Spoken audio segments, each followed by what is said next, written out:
Secretary of State John Kerry about to give a major speech at the State Department just days after the U.S. allowed a controversial anti-Israel resolution to pass in the UN Security Council. Good morning. Welcome to Happening Now. I'm John Scott. And I'm Melissa Francis in today for Jenna Lee. We are now awaiting Secretary of State Kerry's final policy speech on Middle East peace. He's expected to lay out the principles for a peace deal, and reaction already coming in, not surprising there, with the senior Israeli cabinet minister calling Mr. Kerry's planned address a pathetic step, accusing the Obama administration of trying to limit President-elect Trump's ability to set his own policy on the Israeli-Palestinian conflict. Mr. Trump tweeting today, "We cannot continue to let Israel be treated with such total disdain and disrespect. They used to have a great friend in the U.S., but not anymore. The beginning of the end was the horrible Iran deal, and now this. UN, stay strong, Israel, January 20th. Is fast approaching." All this amid growing outrage over the recent UN Security Council resolution, which condemned Israeli settlements in the West Bank and East Jerusalem, where the U.S. ambassador broke with past practice and abstained from the vote, refusing to exercise America's veto power. That would have stopped the resolution in its tracks. And Israeli Prime Minister Benjamin Netanyahu blames President Obama, even charging that the U.S. colluded with the Palestinians in drawing up the resolution, raising tensions even higher between the two leaders who have had, as you probably know, a strained relationship for years. Rich Edson is live for us at the State Department right now. What do we expect Secretary of State Kerry to say, Rich? Now, good morning, John. And from Secretary of State John Kerry, we expect a defense of U.S. actions and a path forward for the Israelis and Palestinians on Middle East peace. However, there are questions to how significant that will be, given that the Secretary of State and the Obama administration have about 3 weeks remaining until they turn things over to the Trump folks, who have a very different view on foreign policy, and certainly foreign policy within the Middle East. The Obama administration has been, certainly over the last month, more critical of Israel's settlement building in a speech by Secretary of State John Kerry earlier this month, and then culminating on Friday in that UN Security Council vote where the U.S. abstained, but in doing so allowed that Israeli critical resolution to pass the council. The administration is making the case that its opposition and U.S. opposition to that settlement building is nothing new. In fact, the United States ambassador to the UN, Samantha Power, after that vote on Friday, quoted Ronald Reagan saying that further settlement activity is in no way necessary for the security of Israel. The administration also points out that it's been critical of the Palestinians and critical of them, they say, for not condemning specific and being more critical of terrorist acts, John. And what about the Israelis? What are they saying? Well, the Israelis are saying the U.S. not only just abstained from this vote and allowed it to pass, they're saying that the U.S. orchestrated it, and that's something that the State Department denies.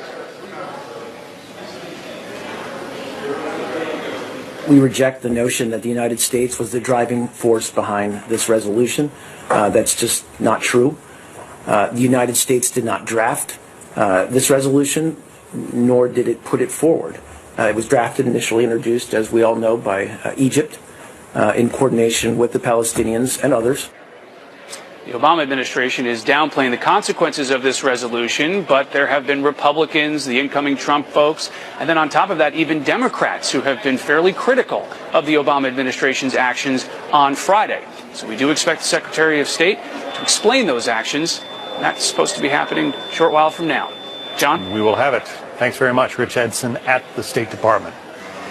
Meantime, President Obama is coming under fire for his foreign policy, with a Washington Post editorial headline reading, "Thanks to no drama Obama, American leadership is gone." The author of that column, Richard Cohen, goes on to write, quote, "He is a 21st century man who never quite appreciated the lessons of the 20th. He has been all too happy to preside over the loss of American influence. Aleppo, Syria, now a pile of rubble, is where countless died, as did American influence. The Russians polished it off from the air, doing for the Syrian regime what the United States could not figure out how to do for the rebels. The city hemorrhaged civilian dead, and America, once the preeminent power in the region, did virtually nothing." Joining us now, John McCormack, senior writer for the Weekly Standard. Do you agree with the overall theme of that column, that American influence in the Middle East died under the Obama administration? I agree with that. I think any fair observer would have to agree with that Obama's legacy will be one of weakening our allies and leaving our enemies strengthened. Wherever you look, I think particularly in Syria and Iraq, we've learned that there are consequences. There's a price to be paid for non-intervention. Just as we may have learned that there's a price to be paid for intervention under Bush, we've learned that there really are costs to be paid when you don't intervene.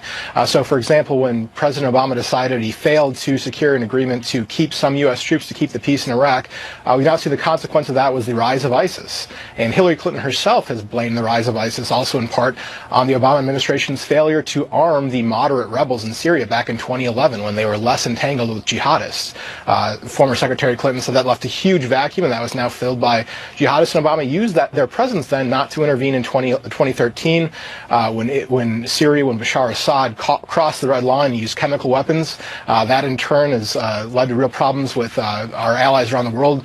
Not sure if America's going to be there to stand with them. Russia was emboldened. It invaded Ukraine. So anywhere you look around the world, I think people are beginning to learn that, just as with President Bush, there were a price to pay for intervention. There are real costs for Obama's decision not to intervene in a number of places. But remember, one of the slogans that helped get Barack Obama reelected was that General Motors was alive and Osama bin Laden was dead. The projection was that this was a guy who went after our enemies in a muscular way. Well, sure. He won a lot, got a lot of political capital for taking out Osama bin Laden under his leadership. But as we know now, Al Qaeda wasn't on the run. It was evolving. It was metastasizing into a jihadist army we now call ISIS that controls land in Syria and Iraq, and that's going to be a huge problem that the next administration is going to have to deal with. Yeah, the current assessment from generals in the current administration are that it's at least 2 years away now.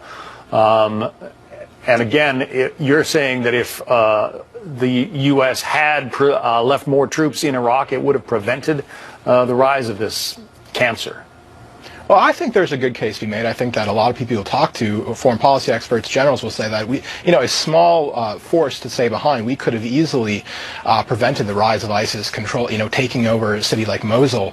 I think that definitely would have been stopped if we had any U.S. forces there. Now it's been a long, bloody campaign to reverse the gains, and we have not yet defeated them. So I do think that that's again what we're seeing from the administration is in their undermining of Israel and the fact that they've been willing to coddle Russia and Iran. We've seen our enemies strengthened and our allies weakened. There was that famous moment during the first debate on foreign policy between Mitt Romney and President Obama. Mitt Romney challenged him on Russia, and Mr. Obama, famously said the 1980s want their policy back. What do you say about the state of relations with Russia right now? Well, I don't think you could really call the state of relations between the U.S. and Russia as anything more than a failure. President Obama and the State Department and Hillary Clinton thought they were going to pursue a policy of reset. We were going to get away from the sort of cowboy diplomacy that George W. Bush engaged in. And how has that worked out exactly? We have Russia went ahead and invaded Ukraine, annexed Crimea. It's now in eastern Ukraine. It's playing a dominant role in Syria, slaughtering civilians. And it's been credibly accused of intervening and trying to sway the U.S. election by hacking Democratic emails. So I think that you have to say that on that diplomatic front, it's been a complete failure. The President Bush obviously launched the war in Afghanistan and then the invasion of Iraq. President Obama seemed to feel that he was elected in large part to sort of withdraw from the world. You're saying that he overdid it? I think so. I think that the American people would care more about securing the peace than whether he had fulfilled a campaign pledge to a T. I think that if he could have secured a follow-on force of 10,000 U.S. troops, that could have prevented any sort of large gains that ISIS secured in Iraq and Syria over the last 5 years. John McCormack from the Weekly Standard. John, thank you. Thank you.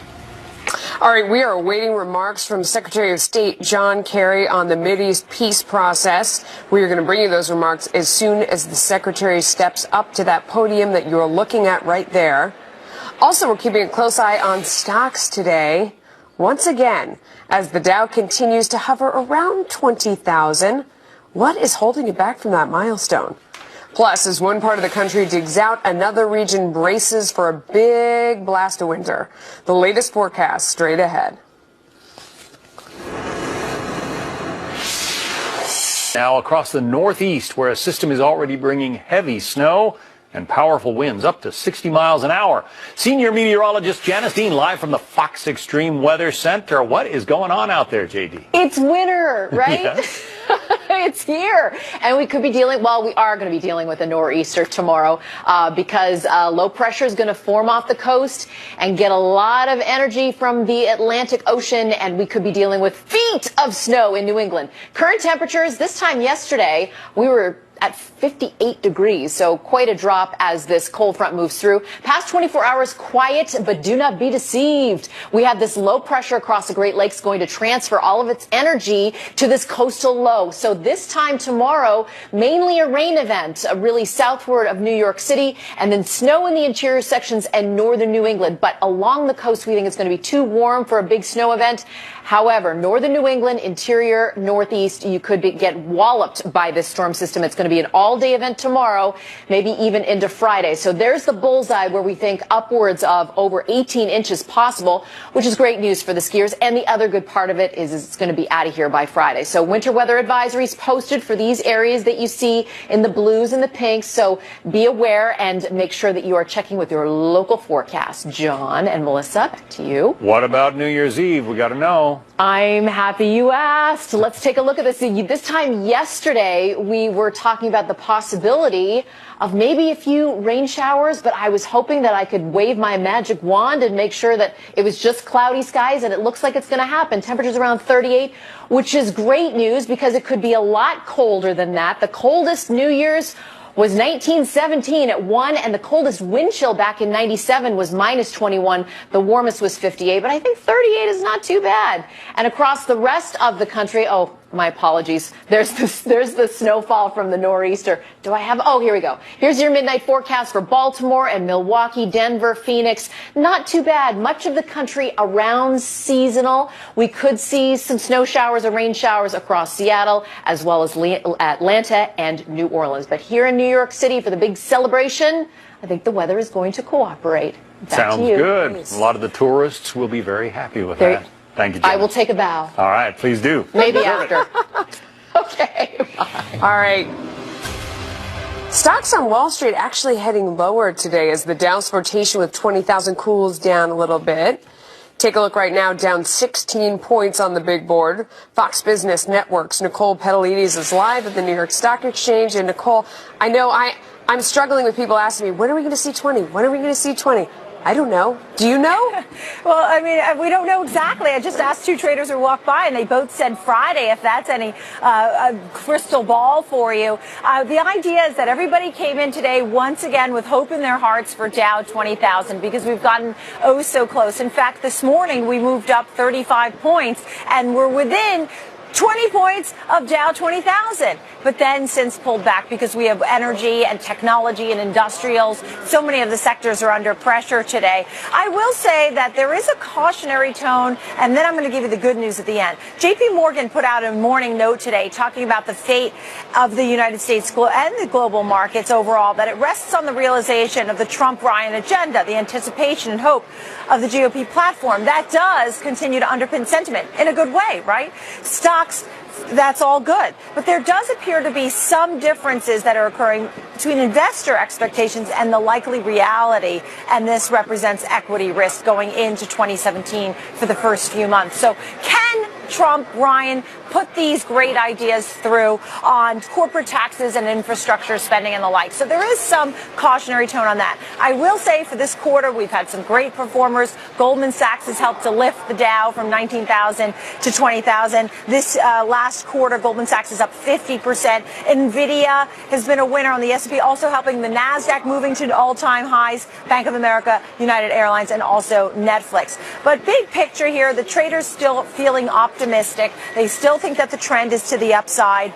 This is a headline-driven market. Anything Donald Trump says at any time can really give this market a boost. And the idea here is that the market will move to 20,000. And if you ask everybody here, they still feel bullish. I will also say that this week, and this is my last point, this week notably is a winning week because money managers that have some cash, they put it into the areas that look good, so that they're not sitting on cash for all their clients. They say, hey, I was invested in Goldman, I was invested in this, and they really get that in there by Friday. It's called window dressing, just to make it look good by the end of the year. And that, too, could give us a little bit of a boost by the end of this week. So we'll say hello to Dow 20,000, maybe. That's right. That end-of-the-year window dressing, always critical. Nicole Petalides, thanks for bringing that to our attention. See you soon.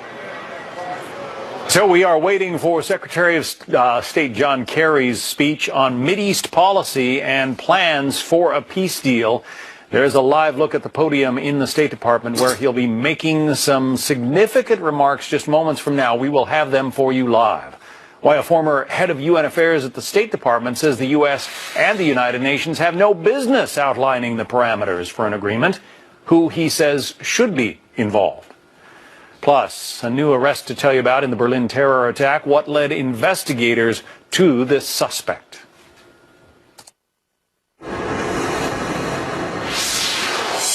These waning days of the Obama administration, Secretary of State John Kerry making remarks about Mideast peace as tensions simmer between the U.S. and Israel. Let's listen in. For one simple reason. That it was intended to preserve the possibility of peace through a two-state solution. The two-state solution is now in serious jeopardy. The truth is that trends on the ground, violence, terrorism, incitement, settlement expansion, and the seemingly endless occupation, they are combining to destroy hopes for peace on both sides and increasingly cementing an irreversible one-state reality that most people do not actually want. Earlier today, the president-elect took to Twitter to blast the UN vote, accusing President Obama of disrespecting our longtime ally. Peter Doocy joins us live outside the Trump estate in Palm Beach, Florida. So, Peter, how badly does the president-elect think the Obama administration has damaged the U.S. relationship with Israel? John, the president-elect doesn't think the United States and Israel are on friendly terms, at least not officially, for the next few weeks. So he did take to Twitter with a two-parter that says this: "We cannot continue to let Israel be treated with such total disdain and disrespect. They used to have a great friend in the U.S., but not anymore. The beginning of the end was the horrible Iran deal, and now this, UN. Stay strong, Israel. January 20th is fast approaching." January 20th, of course, Mr. Trump's inauguration day. That long message on social media did catch the attention of the Israeli Prime Minister Benjamin Netanyahu, whose official Twitter account wrote back a grateful reply. It says, "President-elect Trump, thank you for your warm friendship and your clear-cut support for Israel." So the days of only communicating about sensitive diplomatic matters through secret back channels are completely gone. Now world leaders are talking to each other out in the open for everybody to see. John? So the president-elect still at Mar-a-Lago behind you. What is he up to today, Peter? We've been told that about 3 hours from right now, we need to be on standby for some sort of a positive economic announcement from the president-elect at Mar-a-Lago. We do not know exactly what that is because the transition team says they want to keep us guessing, but we will know before too long. We did find out this morning that the president-elect received the highly classified presidential daily briefing today, and he had a meeting with the head of the private equity firm, the Carlyle Group, David Rubenstein. He will also meet today with executives from a handful of America's best hospitals, including the Mayo Clinic, Johns Hopkins, and the Cleveland Clinic. And the Cleveland Clinic today at Mar-a-Lago is being represented by Dr. Toby Cosgrove, who officials have told us in the last few days is a leading contender to get the nomination for VA Secretary. John? Peter Doocy, thank you. And just one note, we expect to be hearing from Benjamin Netanyahu, the Prime Minister of Israel, his response to that lengthy John Kerry speech coming up about 45 minutes from now. We'll have it for you live. Melissa. Joining us now is Brian Hook, former head of UN Affairs at the State Department, former Assistant Secretary of State under President George W. Bush. Well, Secretary Kerry really removed any sort of ambiguity about how the U.S. felt about this resolution or what their role was. I mean, it was a full-throated condemnation of Israel's settlement activity. Was that surprising to you at all? He continues the Obama tradition of abandoning Israel. If you listen to that speech, John Kerry presented himself repeatedly as a friend to Israel, but with friends like him, who needs enemies? There's an old adage in politics that if you're explaining, you're losing.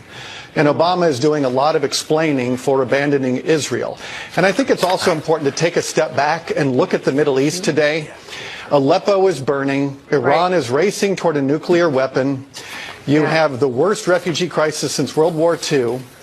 And what is Obama spending the last 23 days of his presidency focused on? Israelis building houses. This is diplomatic malpractice, and Congress should step in. Okay. So, I mean, he laid out the arguments as to why what Israel is doing stops a two-state solution from being possible and why that's the only real solution for peace. I mean, one thing that he said is that Israel is setting up settlements in places, where it would obstruct the flow of people if you tried to have a two-state solution, that it's very deliberate exactly where they're building these homes, and that having a single state, you can't be a Jewish state and be democratic at the same time, that all those things violate U.S. principles. Take a shot at that. What's wrong with that argument?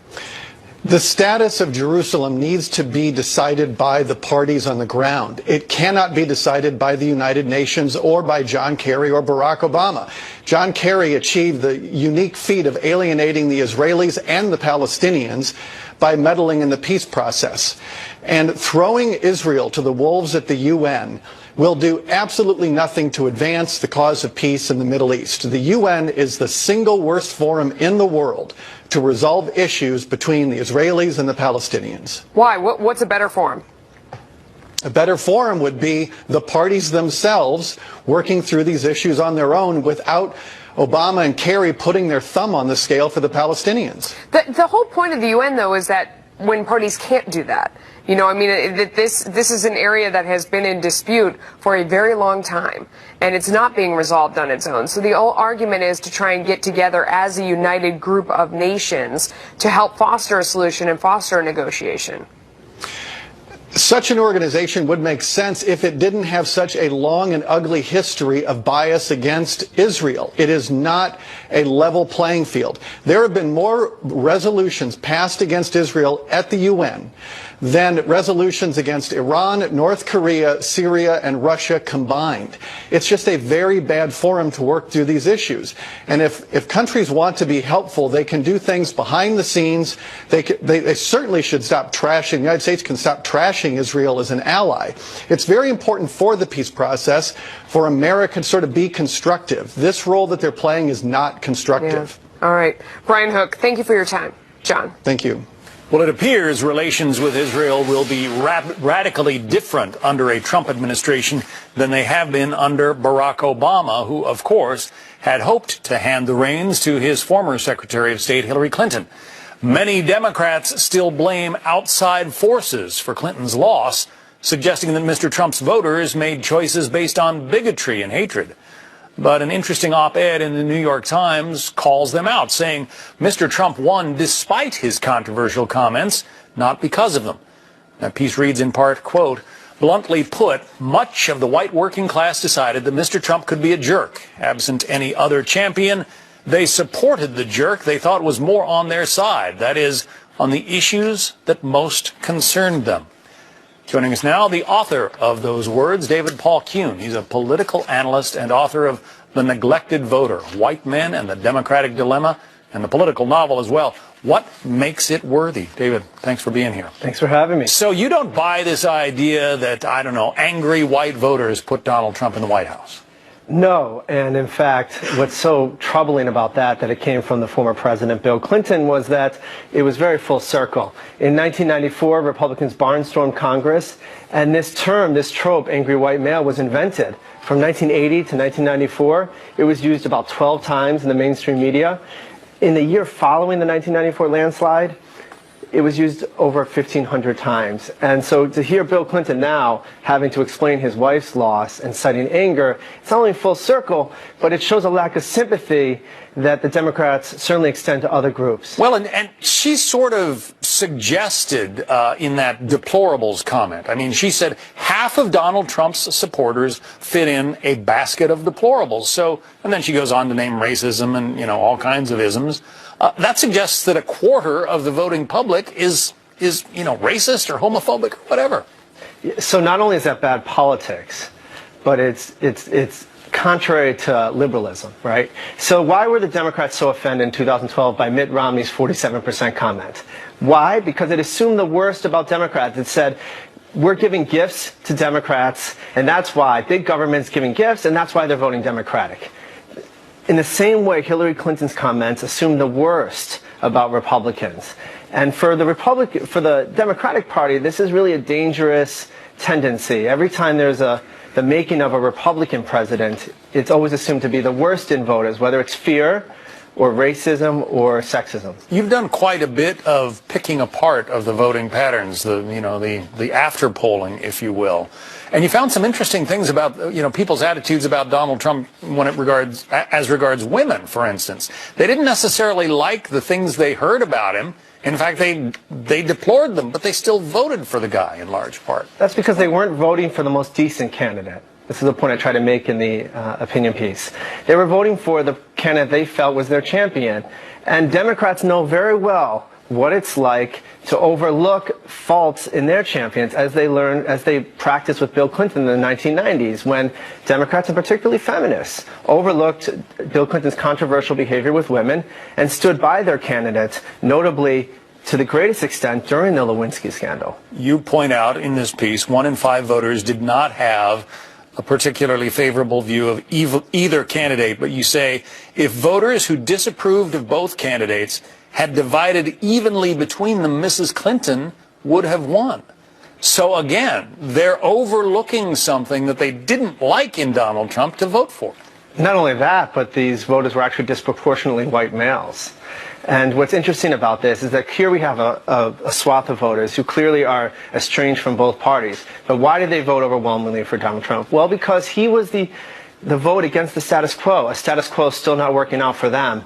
And if the Democratic Party was closer to its roots in the FDR era, closer to its working class roots, then perhaps Hillary Clinton wouldn't have been in this position, nor the Democratic Party. And I think that the introspection that should catalyze from this outcome is just not seen in the Democratic Party since the election. Obviously, Republicans were hugely disappointed when, you know, Mitt Romney lost and John McCain before him when Barack Obama won 2 consecutive turns. But I don't remember the kind of visceral anger that's being directed at Donald Trump. Is my memory that short, or do you see it the same way? Well, you're right, but I don't want to let the candidate off. I'm defending the voters. Okay. Because I think it's objectively true that Donald Trump said controversial, and that's in some sense a gentle word, on many issues, controversial words, tweets, and he certainly antagonized the Democratic base on multiple occasions. But the key is you necessarily should not assume the worst in your opposition.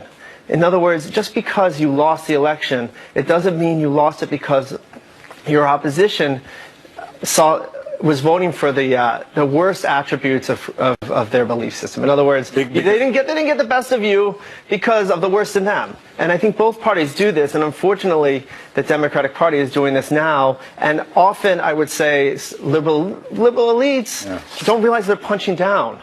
They think they're punching up when they're attacking the white working class, but they're actually punching down. I think that they should consider that notion. Democrats didn't lose because voters are bigoted. That sums it up. Indeed. All right, David Paul Kuhn, thank you. Thank you.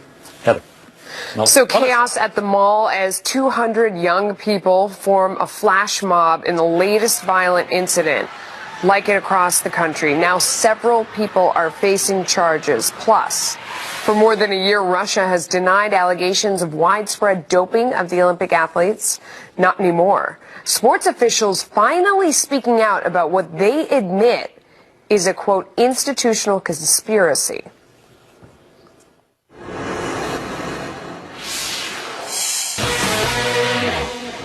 Right now, Russia is actually backtracking on an earlier admission of widespread doping of its Olympic athletes. In an interview with the New York Times, the acting director of Russia's anti-doping agency called it an institutional conspiracy, the Russian doping. Officials now claim she was misquoted, but the Times is standing by its story and the quotes therein. Let's talk about it with Christopher Swift, the Georgetown University National Security Studies adjunct professor. Jared Max is sports reporter for Fox News Headlines 24/7 on Sirius XM Radio. You know, I wanted to open this segment with the startling, to me, admission from the Russians that they finally say, yes, we were doping, Jared, but now they're saying, well, we didn't exactly mean what we said. For what it's worth, the New York Times reporter who took all these quotes did go to Twitter today and say all of the quotes in this story are accurate. I don't find it surprising that all of a sudden that there's some backtracking saying, oh, well, we didn't exactly mean that, and there should not be any possible connection to the Russian state sponsoring any of this doping. It's no surprise that they've backpedaled on this big statement today. Well, what surprised me, Christopher, is that they ever came out with a statement admitting it in the first place. I mean, one would think that, that this acting head of the anti-doping agency might be in fear of her job or something worse. That's a good assumption, John. Look, it's not surprising in one sense. There is a ruling from, or an investigation from the World Anti-Doping Agency has pretty much laid out the facts here. The facts really aren't in dispute unless you happen to work at the press office at the Kremlin. And I think part of what we're seeing here is something that we see in Russian politics quite frequently. That is, the leadership is presented with a factual determination based on, science and investigations and all the like, and then it gets into the realm of advisors closest to Vladimir Putin, and immediately it's denied because of a possible connection to the highest levels in Russia. And that's a difficulty that, we have in the media, and it's a difficulty that ordinary Russians live with, trying to distinguish between the facts that are true and the facts that are right. What does it say, Jared, about, the medals that have been won by Russian athletes in the Sochi Olympics and in other competitions? It just sounds like they have been doping their athletes summer and winter for years. There's over 1,000 names who are implicated between 2011 and 2015. This is said to have been a program that was to be perfected by the Sochi Games. Started in 2012 at London, the 2013 Worlds in Moscow, then eventually 2014 in Sochi. What does it say, just from the layman, that there's probably a lot of cheating going on, that 33 medals that Russia won at the Sochi Games, the most of any country, well, how many of them are in doubt? How many of the 13 gold medals were legitimate? And John, for what it's worth, even let's look here in the United States. Did we take away any of Barry Bonds' home runs? Did we take away Mark McGwire's home runs? No, they're still in the record books. Just like when the NCAA penalizes a school and vacates wins, it's not like it never happened. As sports fans, it's almost like we say, all right, well, we saw the accomplishment. I guess they cheated, but whatever. Well, Christopher, what's the bigger picture? I mean, people might kind of shrug it off and say, okay, so the Russians dope up their athletes. It doesn't mean that they are a bad actor when it comes to international affairs, or does it? Well, it's symptomatic of a broader problem. And look, the Russians aren't the only ones that have this problem. Certainly the Chinese government has been accused of doing similar things. And when you look at independent sports federations in the West, be it professional baseball, be it the Tour de France, there's certainly plenty of doping to go around. But in the case of Russia, what makes this symptomatic is the desire to win, even at the cost of the truth. And that's kind of dangerous when you sort of get rid of all the other constraints on power in society. The things we take for granted in the West, the ability to have a conversation, conduct an independent investigation, let facts lead us to reasonable conclusions, don't necessarily play out the same way in Russia. That's very disturbing for Russia's conduct internationally, and it's very disconcerting for ordinary Russians, including the athletes that might be playing the game by the rules, but nonetheless discredited by virtue of their association with rule breakers. So standards should apply to governments really equally. That's part of the lesson. Facts and standards matter, and that's a lesson that everybody can take to heart. Christopher Swift, Jared Max, thanks to both of you. Thank you, John. So new fallout from Secretary of State Kerry's Mideast policy speech. where he laid out the Obama administration's vision for peace and questioned Israeli Prime Minister Netanyahu's commitment to a two-state solution. But our next guest says the speech focused too much on the settlement issue, not enough on other key sticking points. What that issue is. Also, new developments in the investigation into the deadly Berlin terror attack at a Christmas market. Who was just detained and why police were looking for him.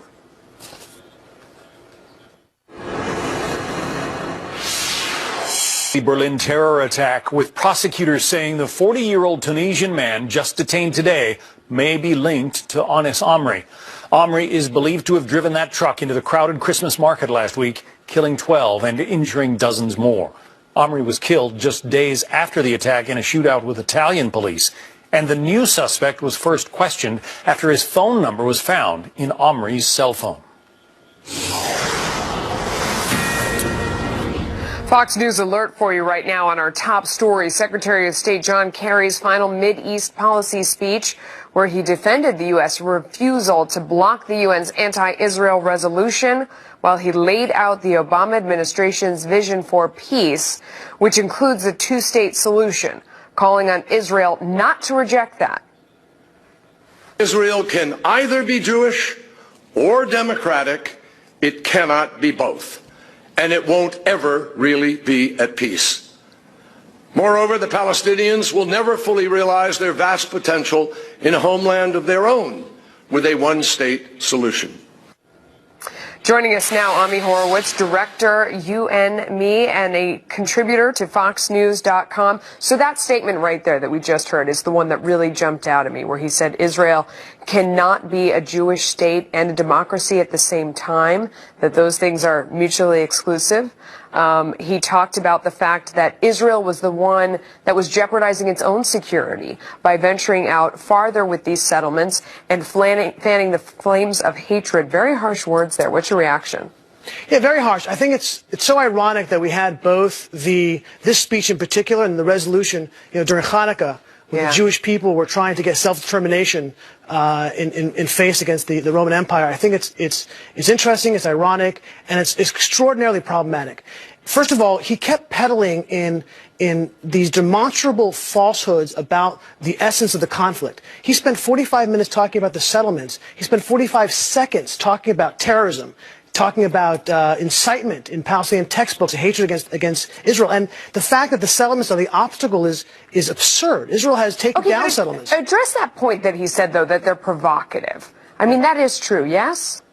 I mean, in the eyes of the Palestinians, they may be provocative, but he kept talking about these like far-flung settlements, right? Yeah, right. You're talking about, a truck with some people living inside. Things that can be taken down which have been taken down in the past. I mean, it's ludicrous. He kept the vast majority of all the growth of the settlements have happened in the areas which are clearly going to be within Israeli territory and have all been natural growth. These are not Israelis coming in, being busted and shipped into the territories. These are birth rates going on in areas which are going to be settled as part of Israel. It's ludicrous. But his point, and again, I'm just arguing his side to hear your opinion on it.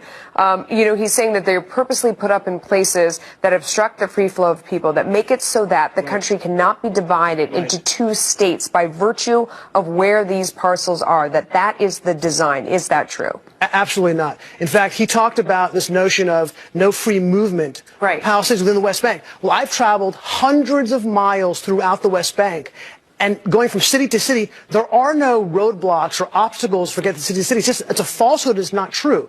Are there settlements in those areas? Sure, but if Israel wanted to have a two-state solution, which they've offered time and time again, and the Palestinians have rejected it, they can easily dismantle these settlements. They've done it in the Sinai. They've done it in Gaza.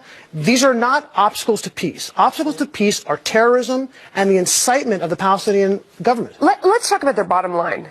The two-state solution is the only path forward for peace. We have heard that time and again from the Obama administration. We heard Kerry say that repeatedly there. Is that true in your mind? Yeah, I think ultimately that you're not going to have, my personal opinion, you're not going to have a real settled peace without a Palestinian state sitting side by side peacefully with an Israeli Jewish state. That much I absolutely agree. But the reality is Israel has offered the Palestinians a state over and over again. And every time that offer's been made, all they got was terrorism and intifada. So the question then becomes, do they want their own state? That's the real question we should be asking, is do the Palestinians truly want their own state within the area that Kerry has defined? I'm not sure the answer is yes. Yeah, a lot more to ponder here. Wish we had more time. Thank you. Pleasure. John. Well, Republicans will be in the driver's seat in the coming year, giving them a real chance to repeal and replace Obamacare. One editorial, though, claims their window of opportunity could close if they do not act quickly. Also, the sudden death of actress Carrie Fisher shines a light on a silent killer.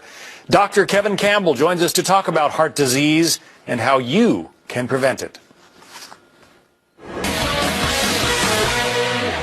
President-elect Trump and a Republican-led Congress ready to hit the ground running with several priorities, repealing and replacing Obamacare among them. Clock may be ticking to get the job done. An editorial from the Wall Street Journal highlights the importance of taking quick action, in part reading, quote, "If Republicans don't repeal Obamacare immediately, the danger is that the natural inertia of Congress takes over and nothing changes. But the more time they put between repeal and replace, the more the danger will grow." Joining me now to discuss this is David Avella, chairman of GOPAC, and Ethan Behrman, a radio talk show host based in LA. Thanks to both of you for joining us. David, that is the danger. I mean, Donald Trump described it as one motion, repeal and replace. Much easier said than done, but how essential do you think it is that there isn't a time gap in there? It's essential. The political risk of doing nothing is far greater. And that starts with making sure, as the op-ed pointed out, that Tom Price gets nominated, or he has been nominated, gets put in place as the HHS secretary. Because no matter what laws Congress pass, you need a secretary at the Department of Health and Human Services that knows how to implement the laws, which we've seen from this current administration. They can't do that. They couldn't even get a website up for people to be able to sign up for the insurance plans they put in place. Yeah. Ethan, I mean, it would be a political dream come true for Democrats to see the repeal and then a long time go by because, you know, people will understandably be frustrated. They will blame the party in power. And it goes to reason that Democrats are going to do everything they can to sort of say no, no, no, and make this difficult for their own self-interest. Wouldn't that be the smart move? Yeah, I mean, that's what I would be telling the Democratic leadership. What's good for the goose is good for the gander. The no-Obama party of the last 8 years, the Republicans, the Democrats should tear the page out of their playbook and just say no to everything and let the Republicans have to live or die by what they are or not able to accomplish. I mean, it really is that simple. Yeah, David, that doesn't really work out that well, though, for the party saying no, no, no. I mean, it can if there's total disaster, I guess, but it looks like you're just an obstructionist, you're just, you know, roadblock, you're trying to make the country a mess for your own political advance. I don't know that that was the key to success for Republicans. The 10 Democratic U.S. senators who sit in states that were won by Donald Trump are looking for ways to be helpful to this new administration and to find ideas that they can support. In fact, there have already been media reports where there are Democrats open to replacements for Obamacare and trying to find solutions that actually allow people to get insurance, which they're not taking now through Obamacare, to somehow get rid of the taxes that Obamacare has put in place. And they're looking to find some way to handle the doctor shortage that this country now faces because as reimbursement rates have gone down and fewer men and women are becoming doctors, it's going to be harder for patients to get the health care they need. No, for sure. I mean, the path forward, as the trajectory, I should say, is very clear, Ethan. And we've seen the system didn't work before. You can see the flaws with the way Obamacare has been working where they need to be fixed. Obviously, the solution isn't simple, but we have so much data. If Democrats worked with Republicans and the solution worked, couldn't they say that they're part of, look, I voted for this and this thing's working and I was helping when others were sitting on the sideline and saying, you know, let you go down the drain so that I could have a political victory. No, I was trying to fix it. That would be a good strong point for Democrats, no? It would, and I just want to throw in here, I signed my own family up for Covered California, the California version of Obamacare.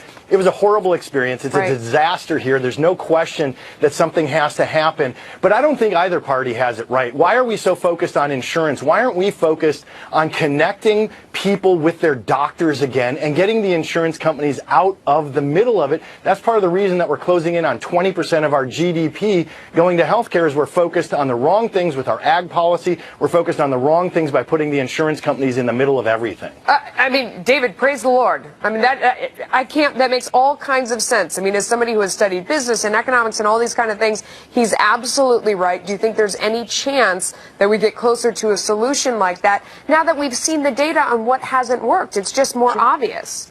You all are exactly on point, but the challenge is that's exactly where Obamacare realized they could start controlling the healthcare system if they controlled who got paid and how much they got paid. Thus, they had to make sure they controlled the insurance market first. Look, where the solutions and where reform has to happen is not for government to own and operate the healthcare system. It's to put up guardrails so to make sure that there's a level playing field, and to make sure there is a safety net that when someone needs help, they're able to get assistance with their health care, but not have government be the owner and operator. And if those are the reforms that Republicans put in place, Americans are going to be very happy with the results. All right, gentlemen, thanks for your time. John.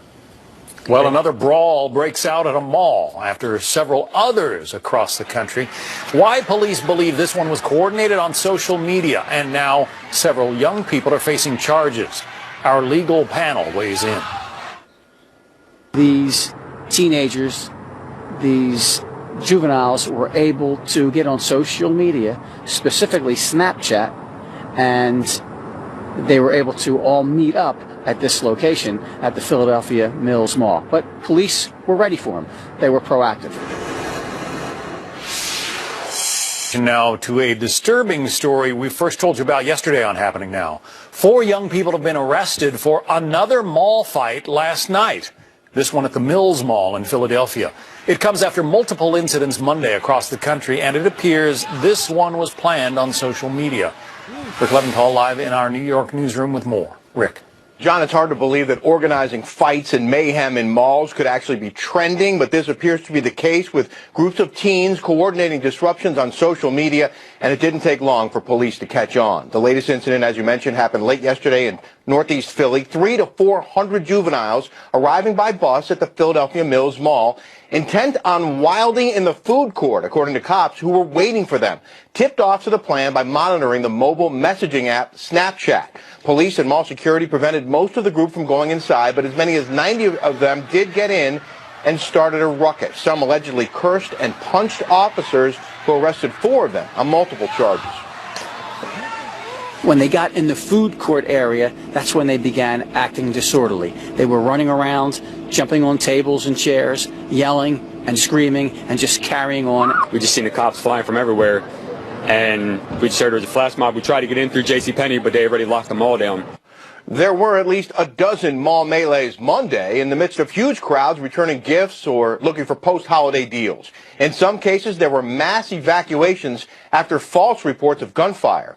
In Ohio, officers used pepper spray to disperse a disorderly group. And Fayetteville, North Carolina was one of many locations where ambulances were called for injuries to innocent bystanders. In almost every case, the offenders were teens, and police say social media could be the common thread used to at least loosely organize these events. John. Rick Leventhal in our newsroom. Rick, thank you. For more on this, let's bring in our legal panel today. Emily Campagno, a former federal attorney and former criminal defense attorney. Nolan Klein is a defense attorney as well. Hats off, Emily, to the Philadelphia police. They got wind of this thing by monitoring Snapchat, apparently. When 200 kids show up on city buses, the police were able to prevent most of them from going into the mall, but I actually wondered whether that's even constitutional. Can police just say, hey, you're 17 and you're here with a horde, therefore you can't go in?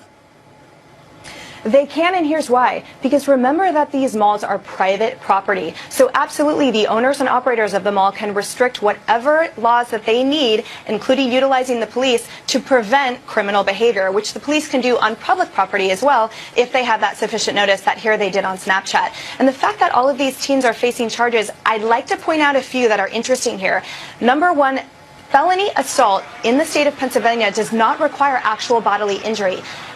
Fear of bodily injury is enough. And here, if an 18-year-old subjects a 12-year-old to fear of bodily injury, that ups the grading, i.e. the severity of the crime. Inciting a riot and participating in a riot can be as minimal as tumultuous behavior that substantially obstructs law enforcement's duties and or a rowdy, angry person in a crowd. So these charges sound a lot more dramatic than they actually can be here in reality, and that's what these teens are facing right now. If this was organized on social media, Nolan, I just have to wonder whether the law is keeping up with the times. I mean, you know, when I was a kid, if you wanted to get 200 people to show up at an event and you had to make phone calls to 1,000 people to get 200 of them to show up, you wouldn't be able to do it. But social media allows it like that.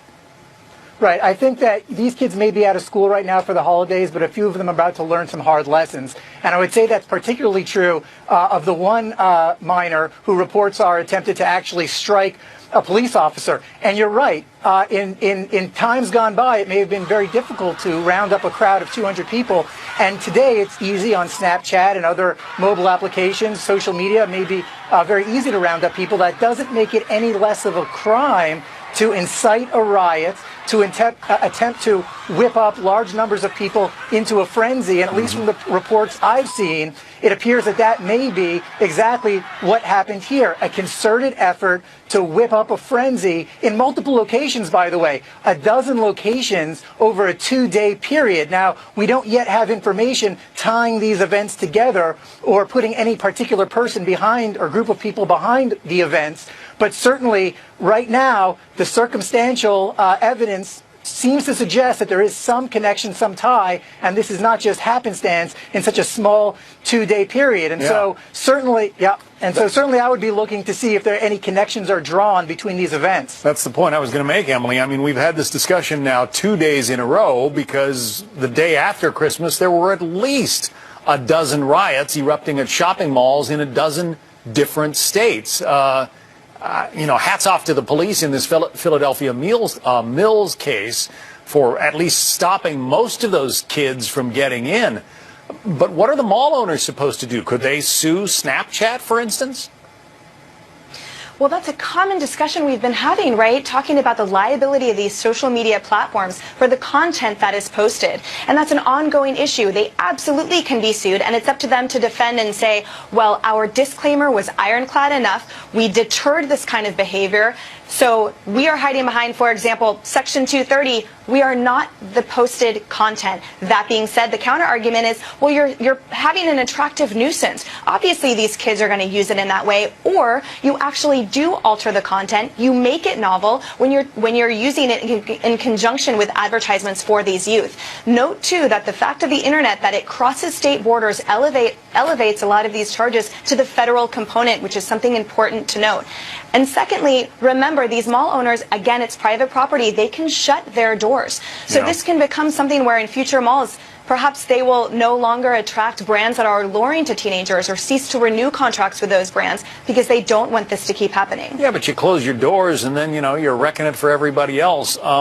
Nolan, I'm surprised, frankly, that there was only one arrest, apparently, after this latest Philadelphia incident. Wouldn't the police be wise to, you know, throw a bunch of these punks in the paddy wagon and you know, let them spend the night in juvenile detention, or would they consider that a badge of honor, the punks? Well, I can't speak to whether any of these punks would consider it a badge of honor to spend the night in the paddy wagon. But what I can say is that I would imagine that the police arrested everyone who they could charge with a crime. I don't know that all 200 of the kids who showed up last night committed a crime. Certainly I would imagine that people who destroyed property or were violent were arrested. I know it was only 4 people. We don't know all the facts yet. Let me say as well that I'm not so sure that Snapchat or any of these platforms could be held liable in this case. I think that, unfortunately for these business owners, since the people who created this mayhem probably are not worth suing, they have nothing,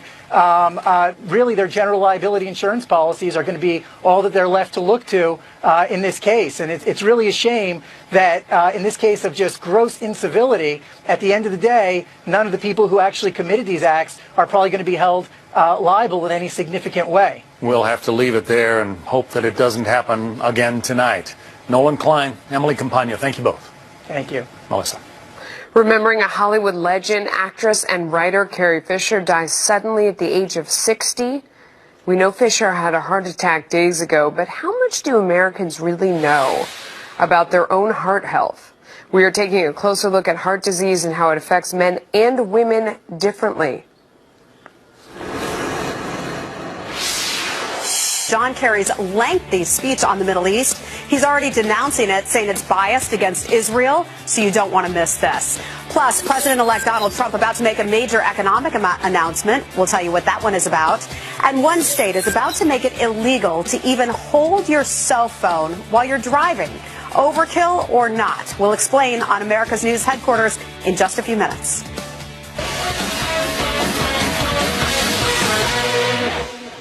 Carrie Fisher passed away days after suffering a massive heart attack on a flight from London to Los Angeles. While some of the factors in her case remain unclear, of course, we know that heart disease is the leading cause of death in the U.S., taking more than 600,000 lives every year. Dr. Kevin Campbell is a cardiologist and the author of Women and Cardiovascular Disease, so you certainly know a lot about this. Let me ask you, you say it's more difficult to identify or to recognize in women. Some of the symptoms which surprised me, atypical symptoms, are nausea, back pain, flu-like illness, a feeling of dread. Tell me about that. You know, you're exactly right. You know, men typically present with chest pain, shortness of breath, and, you know, very classic symptoms. Women may have very atypical symptoms, such as, like you mentioned, the nausea, the back pain. And, you know, it may get blown off by the emergency room physicians or the patient themselves as not being cardiac related. And so we see women really being undertreated and underserved. So if you feel like you have a flu for a long period of time, you may actually have had or be having a heart attack. Is that what you're saying? What I'm saying is you really have to interpret symptoms in the context of risk. And what I really want all our viewers who are women to understand, what are the risk factors for heart disease? Diabetes, high blood pressure, high cholesterol, family history, obesity, and tobacco smoking. If you have these risk factors and are having atypical symptoms, you really need to reach out to your physician and get screened. What are screening tests that are appropriate? Because if you're sitting here and you're thinking, well, I have some, but not the other, but now I'm nervous. What do you do? How do you get started? You know, the first thing I would advise women to do is talk to their primary care doctor. Let them know what your symptoms are. Understand your risk. And if you do have significant risk factors, I would probably start with a stress test where we walk you on a treadmill with an EKG and look for abnormalities. And from there, if that test is positive or equivocal, we can move into more advanced testing. We're seeing more of this now than before. Is that right? How come? You know, I think what we've seen is we've really done a great job of raising awareness of heart disease in men. It's really thought to be a man's disease by the general public. We've got to do better now of treating women, because actually only about 50% of women realize that heart disease is their #1 health threat. So if we can educate and advocate and then do research for heart disease in women, we can make a difference in outcomes for women too. People look at the case of Carrie Fisher, and obviously, you know, we don't know a lot of details about that, and, you know, it's still a period of time where people are so sad about her loss, and I don't want to diminish from that at all. But looking at this case, it reminds people about the risk. What are some other risks that are out there? Because she was very vocal about the fact and sharing, you know, that she had drug abuse problems in the past, that, you know, she was a victim of bipolar disorder, and she was open about that to try and help other people. But are those the kind of things that might create more risk?